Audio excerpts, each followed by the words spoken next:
digamos, hay que problematizar, que es el conflicto de agendas que causan actualmente la presencia evangélica, que es algo a lo que nos fue llevando también Pilar. Como yo asumí una función de mediación que era entre la especialidad y los que no conocen la literatura más específica, voy a comenzar por cosas que para algunos son obvias, pero para otros no, que es, cuando hablamos de los evangélicos estamos hablando en general, por la dinámica demográfica, de un grupo muy específico que tiene a su vez una gran heterogeneidad, enorme heterogeneidad, que son los pentecostales, que dentro de los evangélicos, que son los grupos que reivindican la transmisión de la experiencia religiosa a partir de los evangelios y de la capacidad de cada creyente de interpretar el evangelio sin la mediación apostólica y sin Roma en el medio, sin la burocracia celestial, digamos. Los pentecostales, que son el 80% de los evangélicos en Argentina aproximadamente, son un grupo que reivindica la experiencia de la actualidad de los dones del Espíritu Santo, que es una experiencia de incorporación de espíritus y que es una experiencia de alguna manera totalmente encantada y que, en el sentido que lo dice Alejandro, desafía la visión secularizada de la religión. Y estamos hablando de más o menos un 12 a un 15% de la población. En los sectores populares esto se eleva y la presencia pentecostal es mayor todavía. Estamos hablando de 4 millones de compatriotas. Los pentecostales crecen como hongos después de la lluvia desde hace 70 años, no desde hace 2 días, no desde hace 5 días, no desde hace 10 años, no desde cuando cada uno de ustedes ve a la salida del programa de Fantino un programa donde hay un pastor evangélico, ¿no? Hace 70 años, desde la campaña del pastor Tommy Hicks en el año 53, que los diarios dicen las mismas cosas cada 5 años, porque como los públicos se renuevan, las estupideces se pueden decir todo el tiempo. Mirta Legrand Dixit. Crecen porque la categoría encantada de experiencia de actualidad de los dones del Espíritu Santo se conecta muchísimo con una propiedad de la mentalidad religiosa popular, que es la presencia permanente del milagro, que mientras para nosotros, como decía la canción de Baglietto, se cree más en los milagros a la hora del entierro y es una experiencia extraordinaria, inexplicable, totalmente no cotidiana, en la mentalidad religiosa popular el milagro es constante, es una categoría cognitiva y es una categoría explicativa y no excluye ni a la medicina, ni al derecho, ni a la psicología, sino que es algo más y es un plus que está siempre presente y es importantísimo, aunque no se hable todo el tiempo de eso, pero sí se habla en su debido momento. Y la segunda característica que tienen los pentecostales para crecer a partir de esta idea del milagro que conecta con la ideología de la actualidad de los dones del Espíritu Santo es una capacidad logística muy superior a la que tiene el catolicismo para generar agentes religiosos. Ustedes imagínense que el catolicismo genera a sus agentes religiosos en un proceso de reclutamiento muy exigente, porque ¿quién quiere ser sacerdote? ¿No? Con las exigencias que implica ser sacerdote en tiempos de términos de los seminarios, de las exigencias de la vida sacerdotal, y frente a eso el pentecostalismo erige pastores a partir de la experiencia cotidiana, que eso no sea un proceso de educación formal. No es un problema, eso es la mirada católico-céntrica que piensa que alguien para ser agente religioso tiene que estudiar latín. No es así, ¿no? Es simplemente otro proceso, una vía alternativa de formación muchísimo más rápida que les permite ocupar muchísimo más rápido el territorio con una ideología, insisto, mucho más eficaz. Y esto, a su vez, esas dos características, superioridad logística y capacidad de conexión cultural, le permiten al pentecostalismo crecer a expensas del catolicismo por otra razón que ya es más bien propia del catolicismo. Yo lo voy a decir muy rápidamente y seguramente voy a ser injusto porque cuando uno dice las cosas rápido es injusto, que es el catolicismo, déjenme decir una brutalidad, después yo me explico, en sus versiones de izquierda, de derecha, de centro, de teología de la liberación, de teología del pueblo, es siempre una versión más o menos erudita, más o menos blanca, más o menos secularizada, y el catolicismo, después de 100 años de modernización, no puede conectar tan fácilmente con esa ideología del milagro que yo estoy citando en inicio. Por lo tanto, el pentecostalismo crece sobre el catolicismo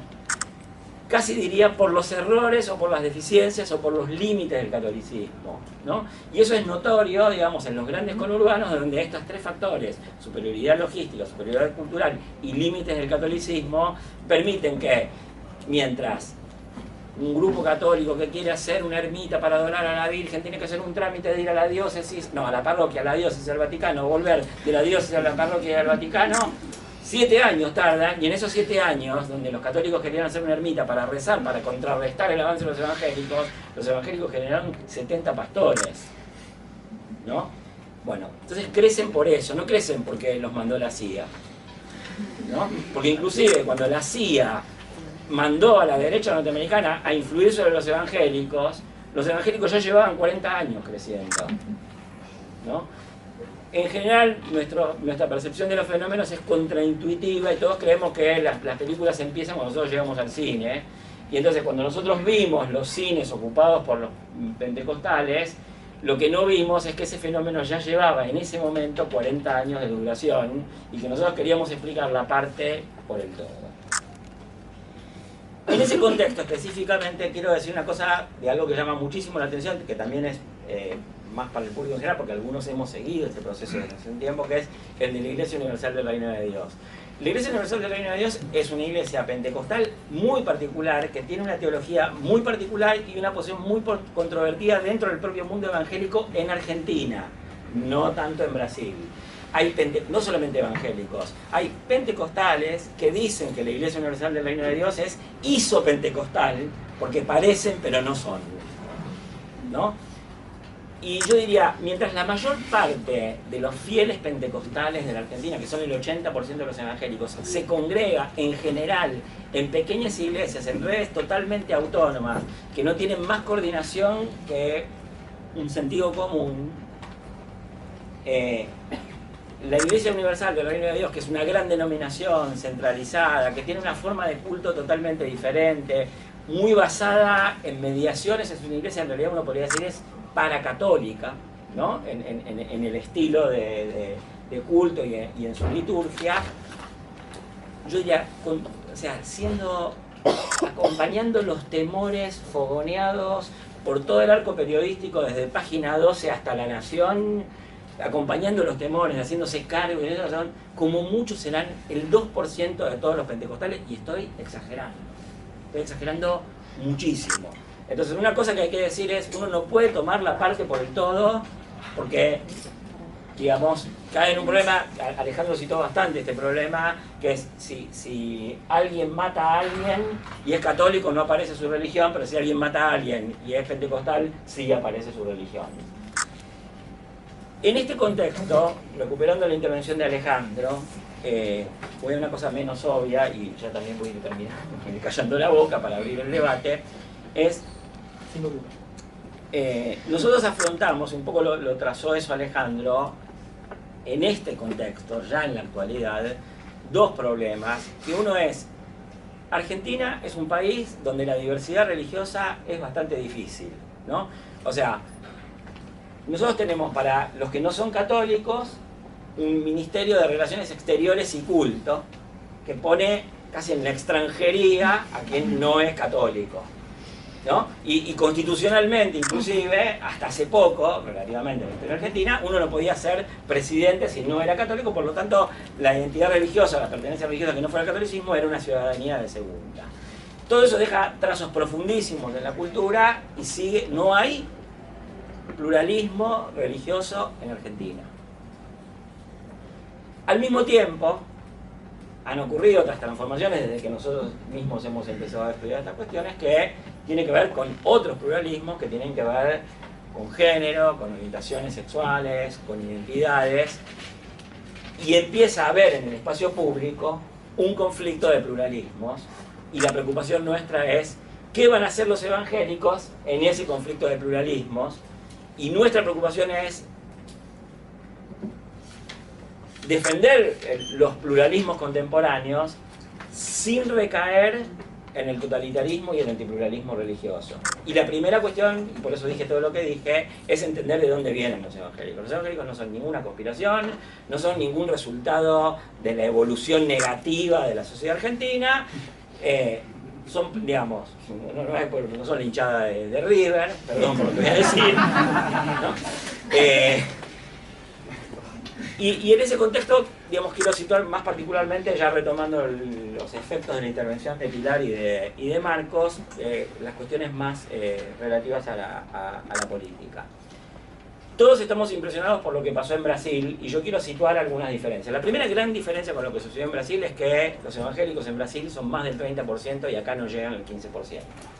La segunda gran diferencia, como la dijo Marcos, es que las identidades políticas en Argentina pesan de una determinada manera que no tienen el mismo peso en Brasil. Las identidades políticas en Brasil no pesan. La tercera gran diferencia es que el régimen electoral en Brasil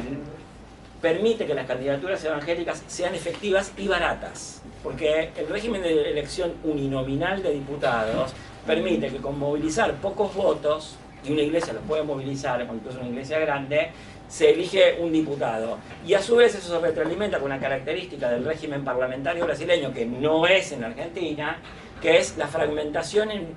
millones de bloques de un parlamento que tiene 587 integrantes, y que entonces, eligiendo unos poquitos diputados, se construyen mini bloques. Eso igual en la ciudad de Buenos Aires se conoce bastante, y los mini bloques negocian bajo las formas más clásicas del filibusterismo político, que no son propias del Evangelio, sino son propias del filibusterismo político, y construyen capital institucional y luego capital en los medios de comunicación, que a su vez reproducen la capacidad de ampliación de ciertas iglesias, esto en el caso brasileño. Por ahora, esto no puede ocurrir en Argentina por todas estas diferencias. Las identidades políticas son diferentes, el régimen parlamentario es diferente y el régimen electoral es diferente, por lo tanto, no lleva al mismo punto. Pero aparte hay que hacer otra consideración, que yo la vengo haciendo hace bastante tiempo, por lo menos en los últimos 2 meses, es: los evangélicos no siempre se politizaron a la derecha. El candidato a vicepresidente de Lula en las 2 primeras elecciones que ganó fue un evangélico de la Iglesia Universal del Reino de Dios, no de la Iglesia Evangélica Pentecostal de la hoz y el martillo, ¿no? Y en la última campaña que venía haciendo Lula, hasta el 16 de abril de 2018, Lula tenía como opción 2 candidatos, que puede ser que a ustedes no les gusten, pero es Lula el que decidía sus candidatos, y uno era un diputado, un integrante del PMDB que había votado a favor del impeachment contra Dilma, y el otro era el hijo del evangélico de la Iglesia Universal del Reino de Dios, que había sido su vicepresidente. Se ve que estaba bastante convencido Lula de que tenía que ir con los evangélicos, porque la idea de Lula, entre otras cosas influida por algunos antropólogos a los que hay que agradecerles que hayan influido en ese sentido, dijeron: miren, la politización de los evangélicos es contingente, no es necesaria, se pueden hacer acuerdos, tratemos de hacerlo, no de tenerlos en contra, tengámoslos a favor. Sí. Entonces, la politización contingente de los evangélicos sí es algo que hay que tener en cuenta para lo que va a suceder en Argentina. Y quiero terminar entonces con una cuestión: ¿cómo intervienen estas tendencias a la politización evangélica, que son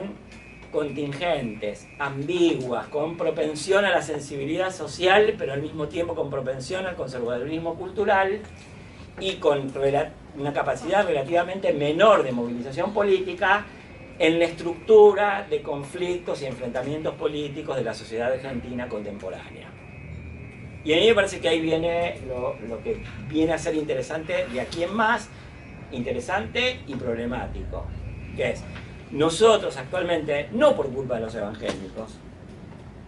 sino por una cuestión que hace a la evolución de la totalidad social,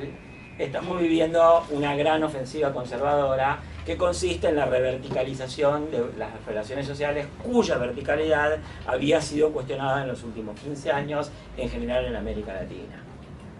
Esa ofensiva, digamos, que implica un cambio en las relaciones hegemónicas, un cambio en el sentido común de las sociedades, sí puede tomar la ambigüedad evangélica como algo a su favor. Y nosotros estamos en un momento, y ya voy terminando, en que los procesos políticos tienen una característica muy específica, que es que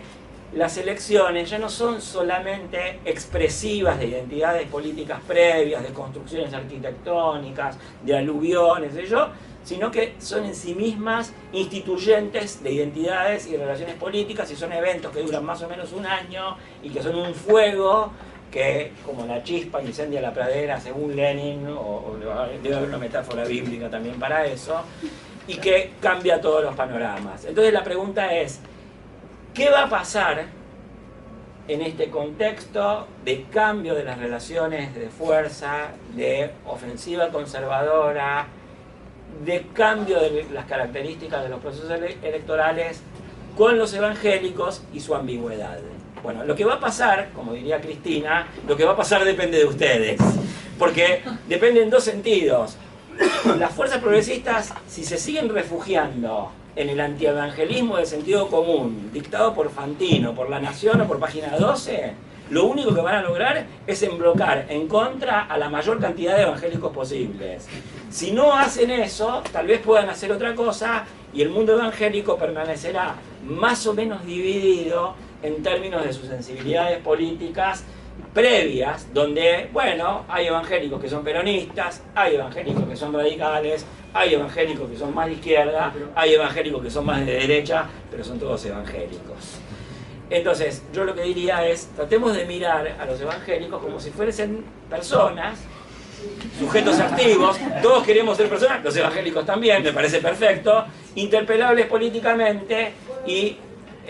más que estigmatizarlos, entenderlos como sujetos de una pluralidad ciudadana que también los tiene que integrar a ellos. Bueno, gracias.